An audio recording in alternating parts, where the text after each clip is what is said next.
Buenos días, amada familia. Qué gusto poder estar aquí una vez más contigo.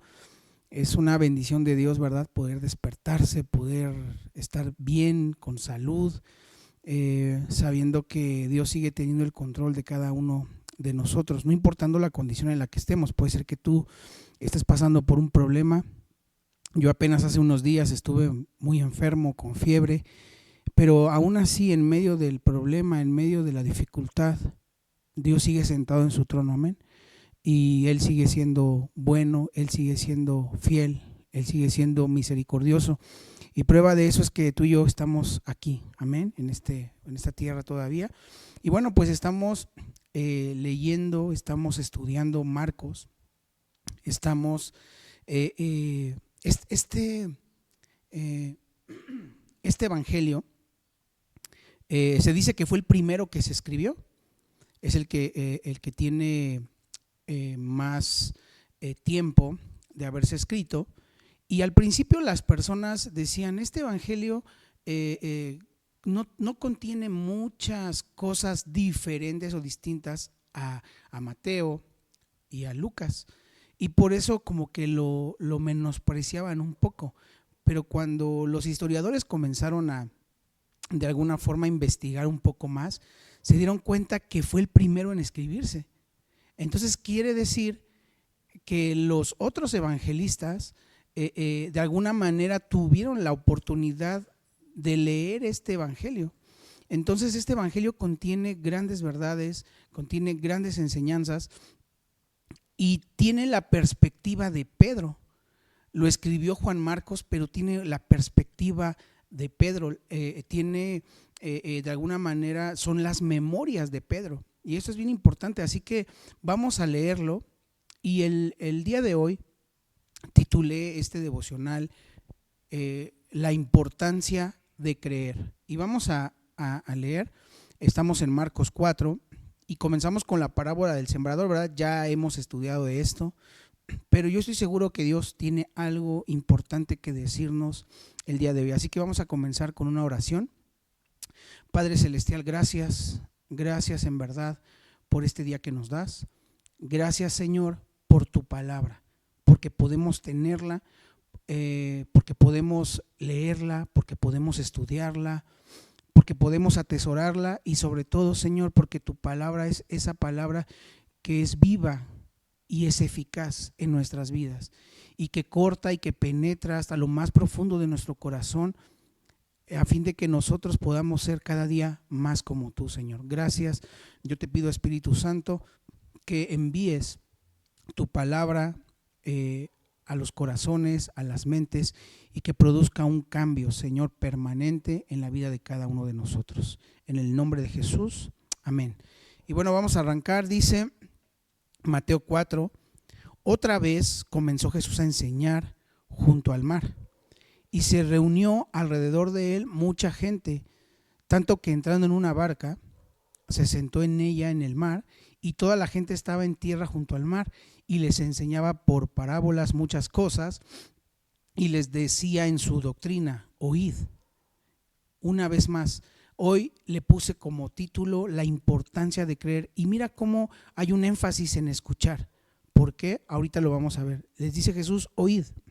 He aquí, el sembrador salió a sembrar, y al sembrar aconteció que una parte cayó junto al camino, y vinieron las aves del cielo y la comieron. Otra parte cayó en pedregales, donde no tenía mucha tierra, y brotó pronto, porque no tenía profundidad de tierra. Pero salido el sol, se quemó, y porque no tenía raíz, se secó. Otra parte cayó entre espinos, y los espinos crecieron y la ahogaron, y no dio fruto. Pero otra parte cayó en buena tierra y dio fruto, pues brotó y creció y produjo a 30, a 60 y a 100 por uno. Entonces les dijo, el que tiene oídos para oír, oiga. Lo más importante cuando tú y yo estamos expuestos a una enseñanza, a una doctrina de parte de Dios, es oír. Oír, la importancia de creer. Si no oyes, no importa cuál sea el mensaje, puede ser el mensaje más poderoso, puede ser el mensaje que pueda transformar tu vida en ese momento, puede ser ese mensaje que tú mismo estás necesitando, pero si no tienes oídos para oír, no va a producir absolutamente nada. Por eso aquí debemos darle mucha prioridad al oír, a escuchar, a poner atención inteligentemente. Continuamos, el 10. Cuando estuvo solo, los que estaban cerca de él con los 12 le preguntaron sobre la parábola y les dijo: a vosotros os es dado saber el misterio del reino de Dios, mas a los que están fuera, por parábolas todas las cosas, para que viendo, vean y no perciban, y otra vez oyendo, oigan y no entiendan, para que no se conviertan y les sean perdonados los pecados. Indudablemente habrá gente que se les va a predicar y van a ver, pero no van a poder percibir, y van a oír y no van a poder entender. Esto es algo que tiene que ver con el misterio del reino de Dios. Amén. El 13 dice: y les dijo: ¿no sabéis esta parábola? ¿Cómo pues entenderéis todas las parábolas?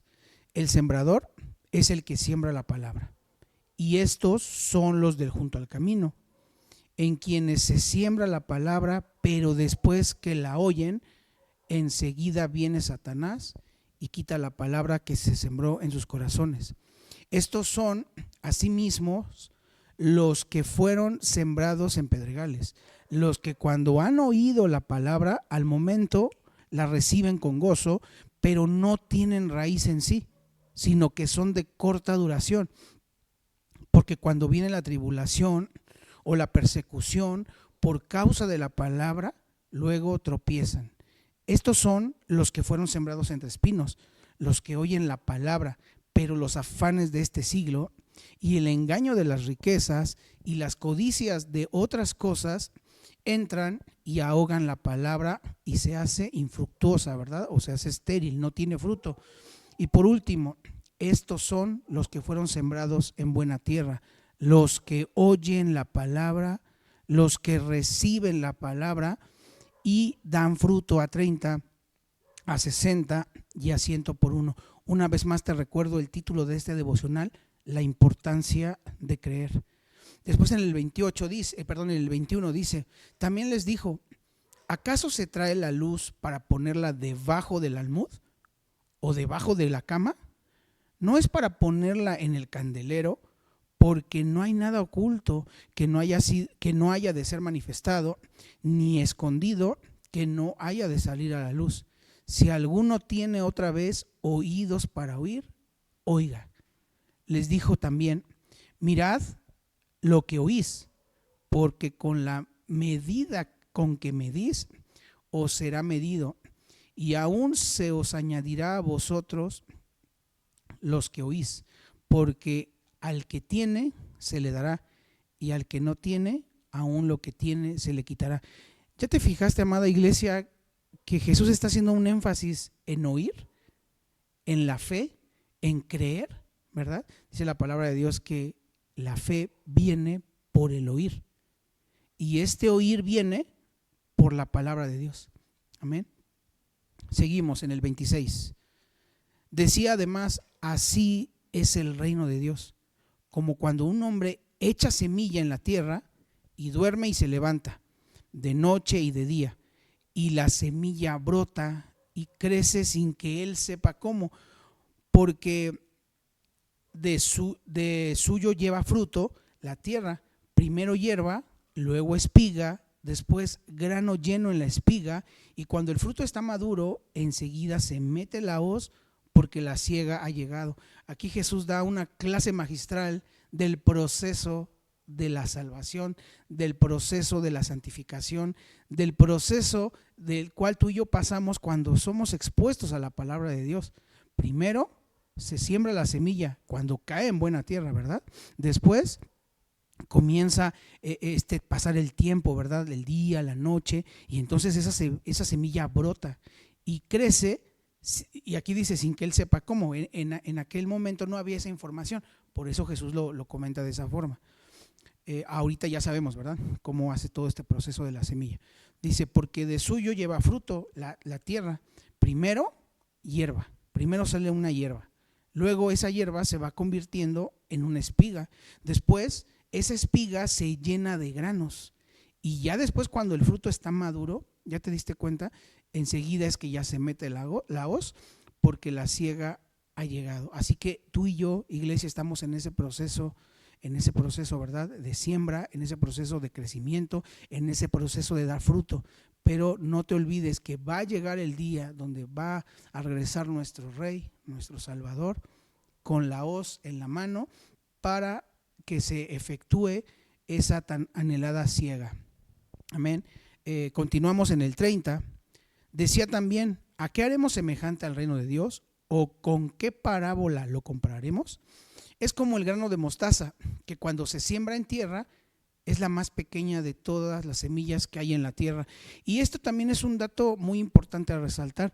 En aquel momento, lo único que tenían, el conocimiento, que se tenía, era que la semilla de mostaza era la más pequeña. Hoy en día tenemos mayor tecnología, mayor conocimiento, y ahora sabemos que no es así, que hay unas semillas todavía más pequeñas. Lo comento porque hay gente que dice, bueno, aquí la Biblia tiene un error, porque realmente la semilla de mostaza no es la más pequeña que hay en la tierra. Bueno, Jesús se adapta, ¿verdad?, a lo que sabe la gente. Imagínense que Jesús les hubiera dicho, en algún momento van a haber cámaras, en algún momento van a haber teléfonos, en algún momento van a haber carros, pues la gente incluso se espantaría, ¿verdad? Pero Jesús está en este contexto de hombre, ¿verdad?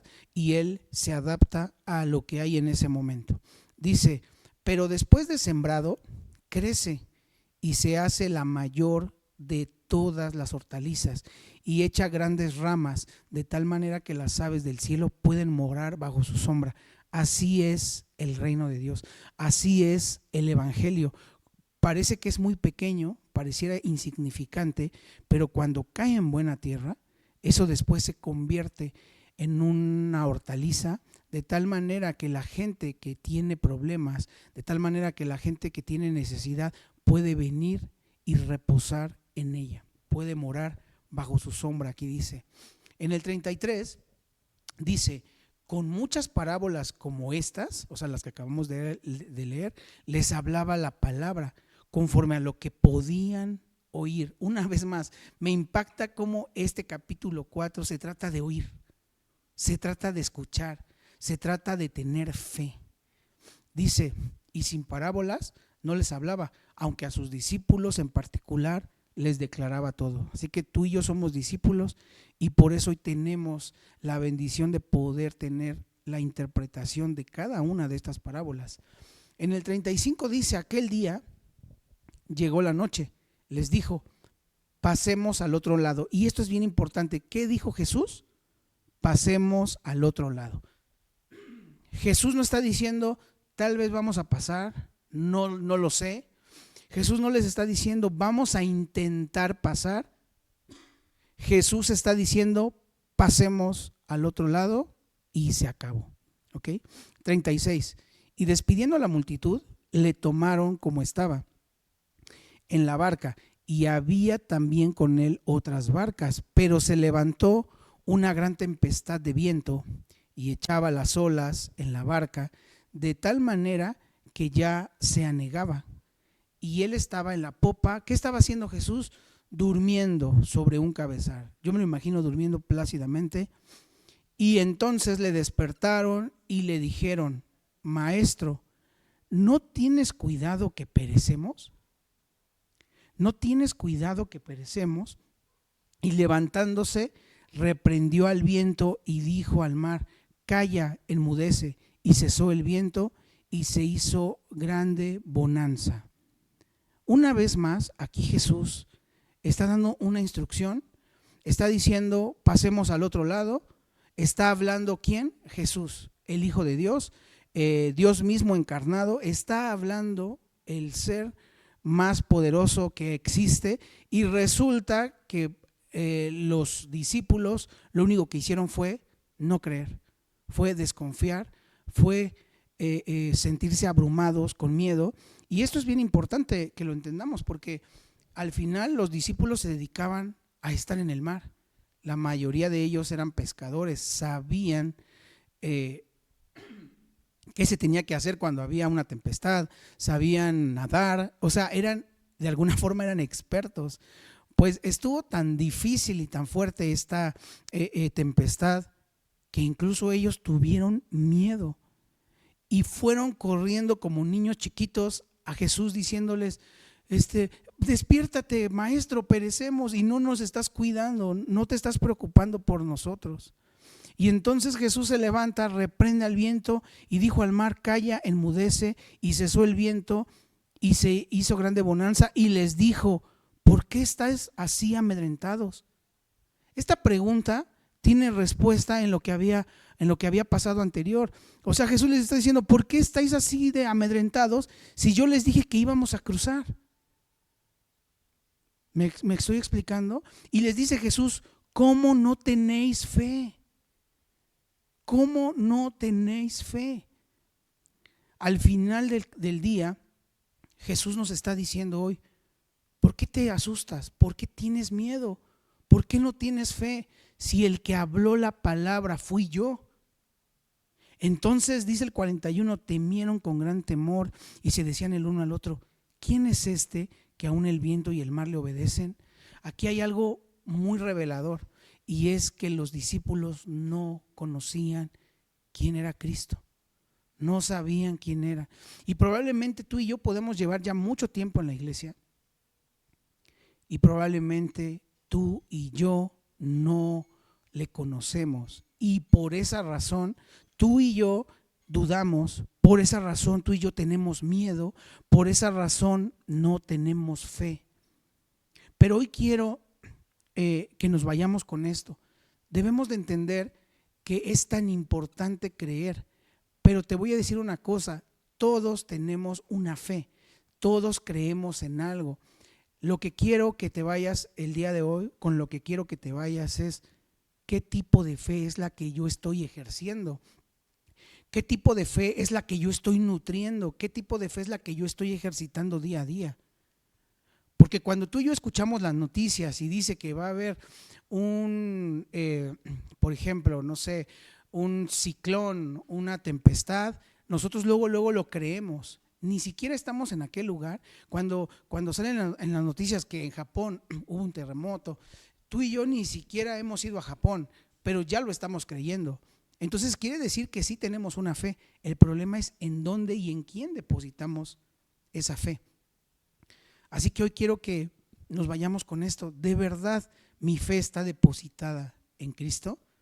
¿De verdad mi fe está depositada en las palabras que Él dijo, que es todo el consejo de la Biblia? ¿Verdad? Hay una parte en Jeremías que quiero que leamos que me impresiona. Dios mismo hablando. Vamos ahí, ve a Jeremías o anótalo y vamos a leerlo. Mira lo que dice Dios en el 33, Jeremías 33, 20 y 21. Bueno, vamos a leer desde el 19. Fíjate, vino palabra de Jehová. ¿De quién? De Jehová, o sea, de Dios. Vino palabra de Jehová a Jeremías diciendo, mira lo que dice el Señor.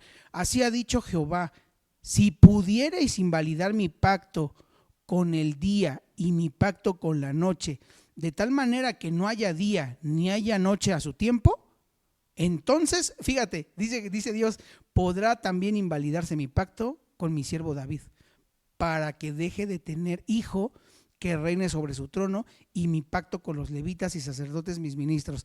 Dios está diciendo, si alguien puede anular o puede invalidar el pacto, imagínate, yo no sé si tú sabías, pero que haya noche y que haya día, y cada día siempre esté girando la tierra alrededor del sol, ¿verdad? Y que todo el tiempo estemos con estos leyes, ¿verdad? De la física, y que nunca haya un momento donde digas, híjole, hoy creo que no hubo día, hoy no hubo noche.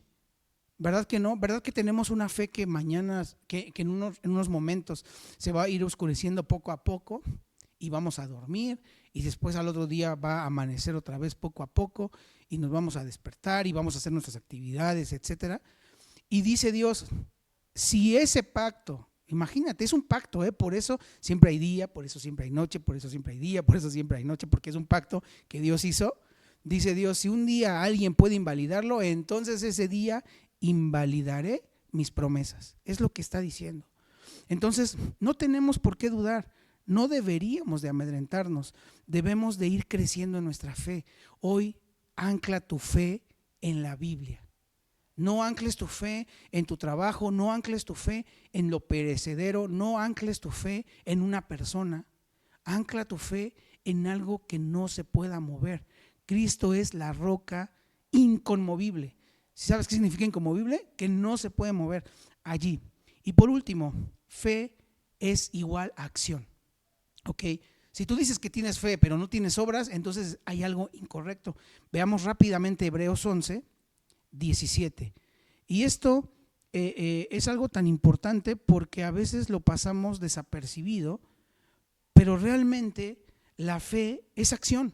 Tú puedes decir, no, sí, Dios, yo tengo fe, pero no hacemos absolutamente nada. Y entonces aquí el autor de Hebreos empieza a decir, por la fe, Abraham, cuando fue probado, ¿qué hizo? Ofreció a Isaac, o sea, hizo algo. Siguiente, pensando que Dios era poderoso, etcétera, etcétera, dice el 20, por la fe bendijo, hizo algo Isaac a Jacob y a Esaú respecto a cosas venideras. Por la fe Jacob, al morir, ¿qué hizo? Otra vez bendijo a cada uno de los hijos de José. Por la fe, el 22, José al morir mencionó. ¿Ya te diste cuenta que todos son verbos? Todas son acciones. 23, por la fe Moisés cuando nació fue ¿qué? Escondido por sus padres por 3 meses. Por la fe, 24, Moisés, hecho ya grande, rehusó, otra vez un verbo, rehusó llamarse hijo del faraón, escogiendo antes ser maltratado con el pueblo de Dios, de gozar de los deleites temporales del pecado. El 27, por la fe dejó a Egipto, no temiendo la ira del rey. 28, por la fe celebró la Pascua y la aspersión de la sangre. 29, por la fe pasaron el Mar Rojo. Y así vamos a irnos dando cuenta. Iglesia, la fe es acción. Así que qué importante es creer, pero qué importante es creer en la palabra de Dios. Amén. Podemos estar creyendo en muchas cosas, pero eso no nos va a traer absolutamente nada bueno. Siempre vamos a encontrar errores y fallas en los demás, en las cosas, en este mundo. Todo cambia. Lo único que no cambia y que va a seguir siempre permaneciendo es la palabra de Dios. Dice su palabra, la tierra, ¿verdad? Los cielos, la tierra pasarán, pero mis palabras, dijo Jesús, no pasarán. Así que vamos a despedirnos con esta oración. Padre, gracias por tu palabra. Gracias, Señor, porque hoy nos enseñas la importancia de creer, pero la importancia de creer en tus promesas, la importancia de creer en tu palabra. Y sabiendo, Señor, que tú nos preguntas, ¿por qué entonces se amedrentan si yo ya hablé? ¿Por qué entonces tienen temor si yo he hablado? ¿Por qué no tienen fe si el que habló fui yo? Así que, Señor, perdónanos si hemos sido incrédulos, perdona esta incredulidad de cada uno de nosotros, pero hoy queremos anclar nuestra fe en ti, Señor. Permítenos seguir creciendo en sabiduría, en gracia con los hombres, en sabiduría y en gracia contigo. Permítenos seguir creciendo a esa estatura del varón perfecto, a fin de que cuando tú regreses, Señor, puedas encontrar una obra terminada, Señor, una obra hermosa y preciosa en cada uno de la vida de mis hermanos, Señor. Te damos la gloria, la honra en el nombre de Jesús. Amén. Hasta luego, iglesia.